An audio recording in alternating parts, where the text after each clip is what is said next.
Hello everyone, this is Sarvesh from SS tech. So आज का video आपके लिए बहुत ही मजेदार होने वाला है बिकॉज ये आपके फायदे के लिए है।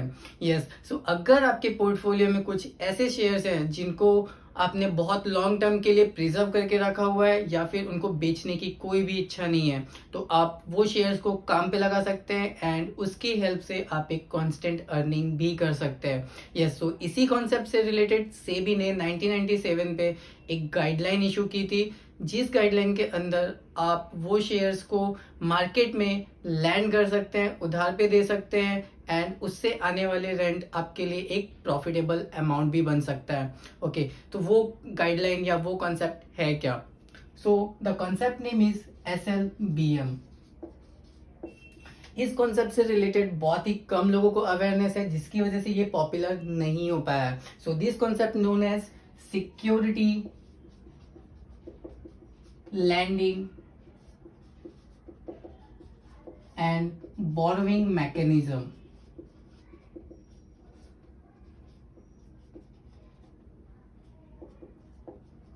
Okay, so the concept known as securities lending and borrowing mechanism. अभी ये कॉन्सेप्ट में होता क्या है?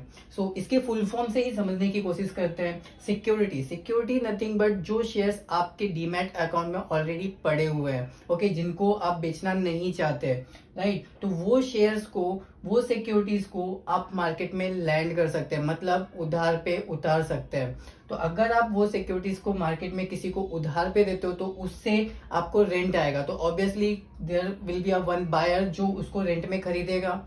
सो that buyer does the process of borrowing. Okay, ये पूरे साइकिल को, इस पूरे मैकेनिज्म को बोलते हैं securities lending and borrowing mechanism.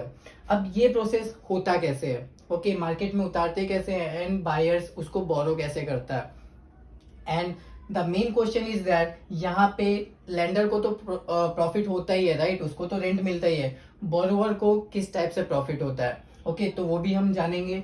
पहले हम जानते हैं कि ये फ्लो होता कैसे है। Now let's suppose there is a client one.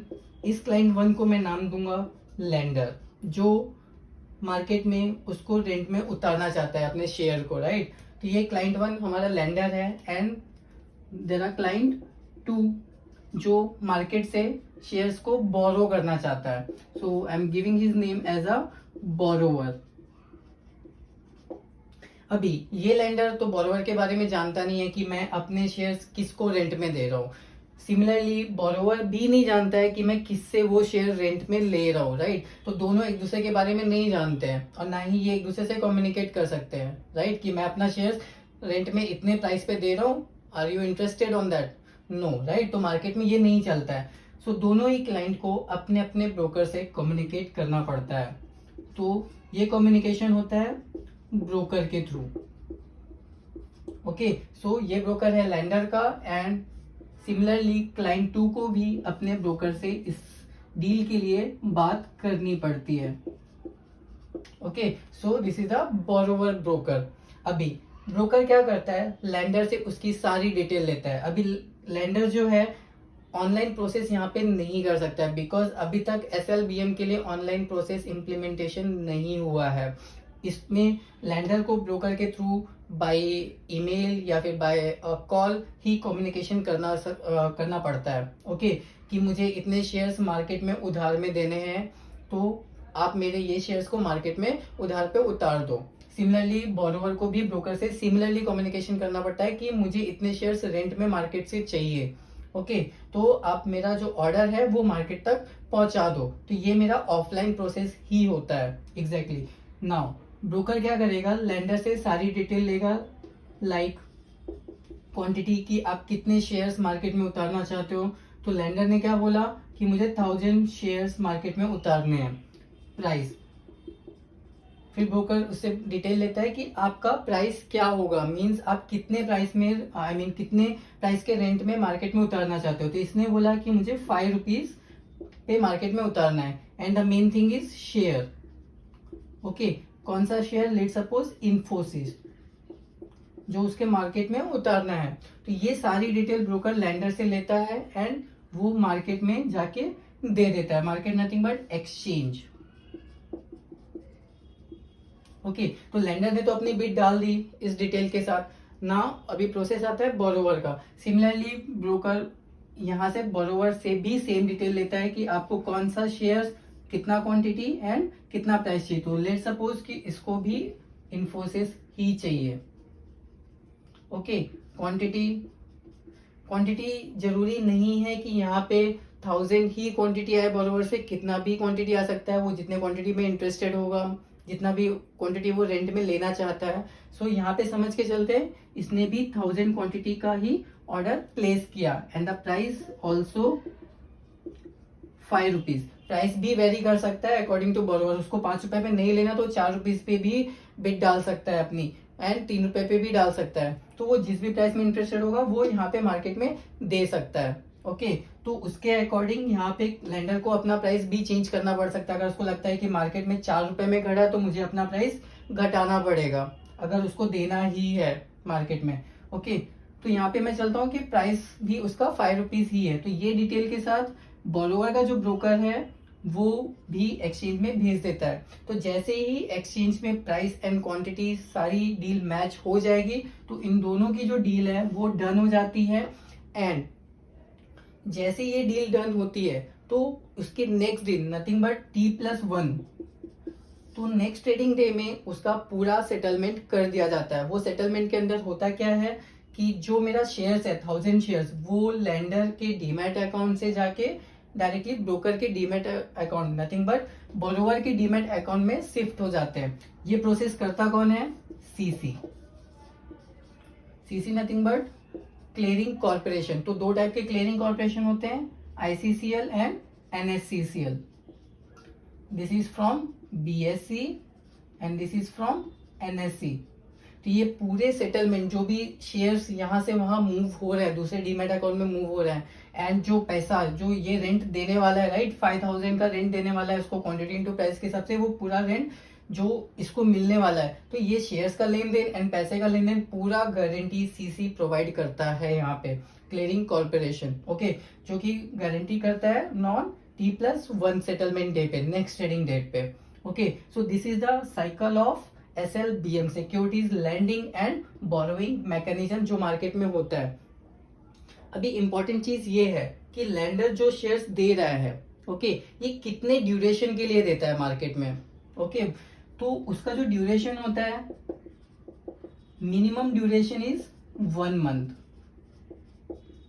Okay, and the maximum duration is 12 month.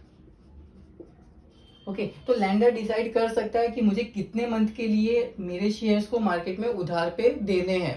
Okay, 1 month भी हो सकता है, 2 मंथ भी हो सकता है, according to lender choice. Okay, तो यहाँ पे दो और फंक्शनैलिटी होती है, रिकॉल एंड रीपे।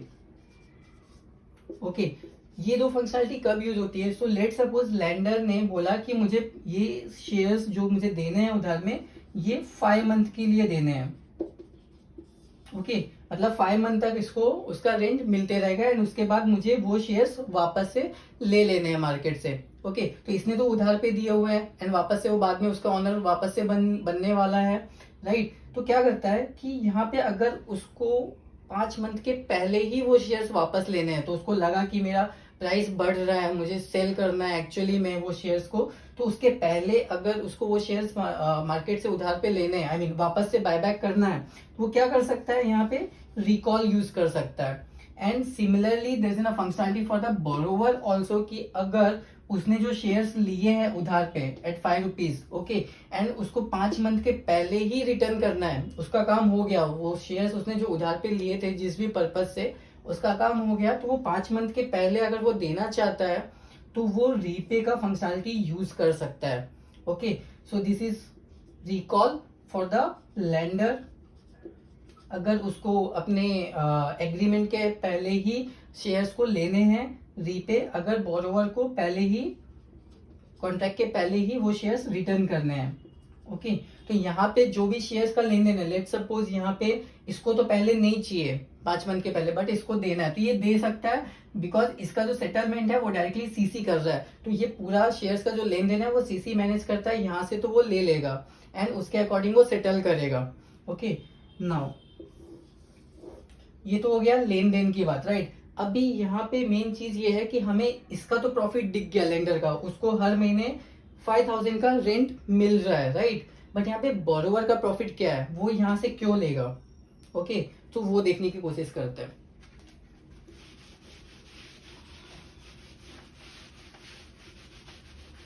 नाउ, तो जो बोरोवर होता है, ओके, वो 5 रुपीज में लेंडर से शेयर्स ले रहा है। ओके, बोरोवर 5 रुपीज में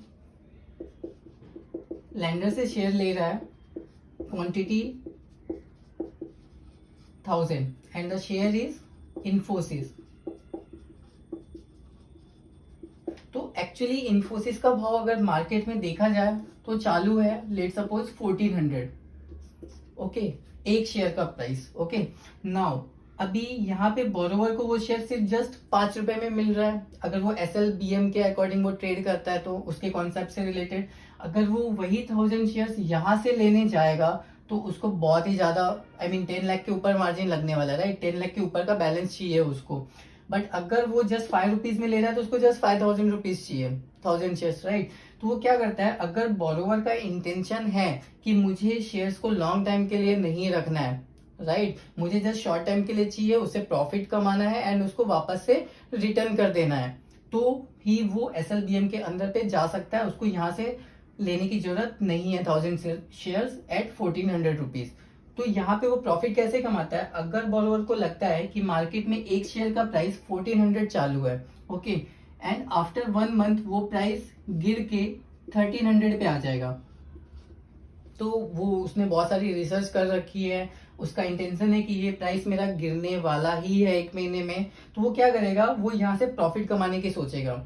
अभी यहाँ से प्रॉफिट कैसे हो सकता है, वो इस प्राइस पे सेल करे एंड इस प्राइस पे बाय करे, एंड उसको पता है 1 मंथ बाद ये प्राइस यहाँ पे ही आने वाला है, ओके, उसके रिसर्च के अकॉर्डिंग। तो यहाँ पे अगर उसको सेल करना है इस प्राइस पे एंड इस प्राइस पे अगर बाय करना है, तो उसका जो पहला जो स्टेप है वो है सेलिंग का, शॉर्ट सेलिंग जिसको बोल रहे हैं, राइट। तो सेल करने के लिए उसके पास पहले वो शेयर्स होने चाहिए मार्केट में, अदरवाइज वो ऑक्शन में चला जाएगा। तो उसके पास वो शेयर्स होने चाहिए, वो शेयर्स को लाने के लिए वो SLBM का यूज करता है एंड मार्केट से वो 5 रुपीज पे 1000 शेयर्स को ले लेता है, एग्जैक्टली, ओके। तो उसने क्या किया, उसने लेट सपोज 1 मंथ के लिए मार्केट से 1000 शेयर्स उधार में ले लिए उसी SLBM के कॉन्सेप्ट का यूज करके। तो वो क्या करेगा, 1000 शेयर्स को एट 1400 के प्राइस में सेल कर देगा, ओके। आफ्टर 1 मंथ वो क्या करेगा, 1000 शेयर्स अभी सेल तो कर देगा बिकॉज उसके डीमेट में वो 1000 शेयर्स आ गया तो वो सेल करने के लिए एलिजिबल है। आफ्टर 1 मंथ वो 1000 शेयर्स एट 1300 पे उसको वापस से बाय बैक कर लेगा, ओके। एंड बाय बैक करने के बाद उसके पास 1000 शेयर्स आ गए एंड यहाँ पे जो डिफरेंस प्राइस है वो है 100 रुपीज का, मतलब जो क्लाइंट्स को प्रॉफिट हुआ, नथिंग बट बोरोवर को जो प्रॉफिट हुआ वो हुआ 100 इंटू 1000 शेयर्स, राइट। तो यहाँ पे जो उसका प्रॉफिट हो गया 1 लाख रुपीज, ओके। एंड उसने जस्ट लेंडर को कितना प्राइस दिया according to the rent, just only 5000। तो 1 लाख में से अगर 5000 भी निकाल दें तो बाकी का जो प्रॉफिट है 95K वो जस्ट बोरोवर का प्रॉफिट है। तो उसने क्या किया, कम से कम पैसों में SLBM का यूज करके उसने 1000 शेयर्स लिए, मार्केट में उतार दिया एंड 1 लाख का प्रॉफिट भी कमा लिया। एंड जस्ट बायर को आई मीन लेंडर को कितना दिया उसने, जस्ट 5000। यहाँ पे लैंडर का प्रॉफिट हुआ 5000, उसने अपने जो शेयर्स थे वो भी गवाए नहीं, वापस से उसको मिल गए जो भी शेयर्स थे एंड उसको 5000 भी मिल गए एंड उसका यूज करके बोरोवर ने भी 1 लाख का प्रॉफिट यूज कर लिया। तो ये तो था कैश मार्केट का प्रॉफिट। नाउ अभी कोई कोई क्लाइंट्स क्या करता है, इससे आर्बिट्रेज प्रॉफिट भी कमाता है। Now what is arbitrage profit, okay, nothing but इसका यूज वो FNO के प्रोडक्ट्स के लिए भी करता है। वो कैसे, तो लेट सपोज जैसे इन्फोसिस का भाव यहाँ पे चालू है 1400, ओके। तो ये जो भाव है वो है मेरा इक्विटी मार्केट, कैश मार्केट का।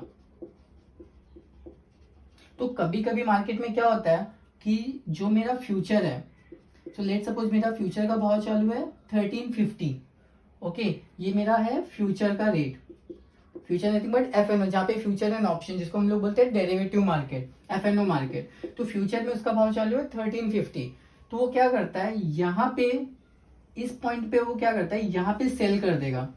Same cash market, equity market में वो इन्फोसिस को 1400 पे सेल कर देगा 1000 शेयर्स, 1400 में सेल कर देगा कैश मार्केट में, ओके। एंड वो क्या करेगा 1000 शेयर्स 1350 पे फ्यूचर में बाय कर लेगा। तो यहां पे उसने कितना आर्बिट्रेज बुक कर दिया 50 रुपीज का, ओके। माना कि यहाँ पे सेलिंग करने के लिए उसने शेयर्स तो ले लिए लैंडर से, तो वो यहाँ पे भी एलिजिबल है एंड यहाँ पे भी एलिजिबल है।